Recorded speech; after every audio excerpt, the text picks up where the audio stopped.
Sonic Unleashed has become quite the fan favorite game, and for good reason.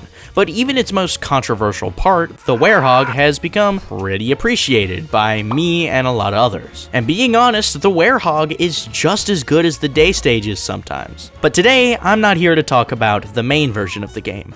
I'm here to talk about the Wii and PS2 version of the game. And oh boy, these versions are shockingly different, like mechanically and everything. And truly, I can't call these the same game at all, because I definitely don't feel the same about them. Because even though I really like the Werehog in the HD version, it's not so great here. And in today's video, I'm gonna get into why this version of the Werehog is such a downgrade, but it isn't all bad though. So, let's get into it.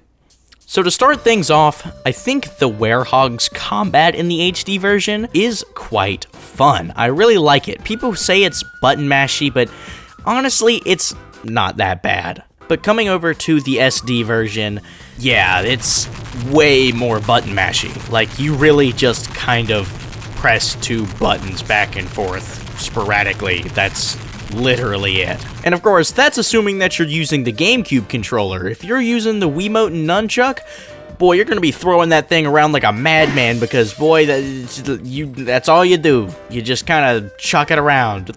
So yeah, the combat is just really dull, and it's just, they could have done a lot better. But the Werehog isn't just combat. Another huge element of the Werehog is the platforming. And in the HD version, boy, this has got to be some of my favorite platforming in any Sonic game. The clock tower section of Rooftop Run Night has, I mean, this is S-tier level design. But in the SD version, just like none of that activity is really there. It's nothing horrible, but it's definitely nowhere close to the heights of the HD version. What makes it even worse is that they actually removed one of my favorite mechanics from the HD version, and that was how you could jump out of a ledge grab. What I mean is that if you were going to grab onto a ledge, you can grab the ledge, wait for the animation to play, and then climb over the ledge.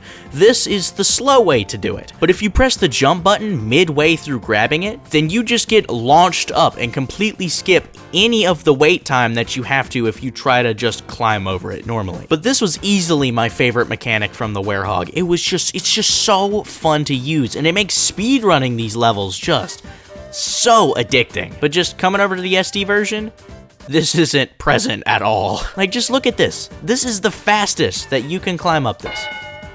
Like, come on. And yes, I know that this isn't the really going fast part of the game, but still, the Werehog has so much speedrun potential. And in the HD version, it is fun to try and speedrun levels, but there's just not really as much potential to speedrun in this version, which is really a shame, because I feel like these levels would be a lot more fun if they actually made an emphasis on going fast. But it's not all bad, because there are some parts of this version that are kind of better than the HD version. For example, the base movement is a lot more fun in the SD version, in my opinion. Just running around feels so much better in this version, because a lot of times the HD version felt really clunky and it was hard to be precise and actually take small movements. But in this version, it's fine. It controls how you think it would. And another thing is, I love how the camera works in this version of the game. And boy, it is just so smooth. Like, look at this.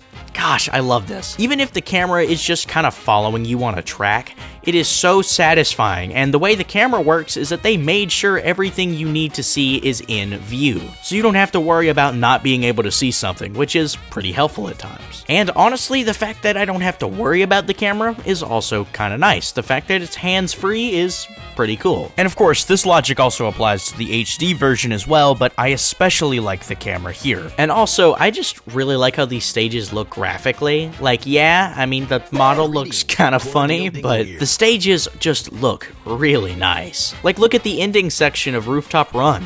Running on top of the roofs, haha, peak comedy. But man, this section of the level just looks really good, and they definitely went all out for the graphics on the Werehog.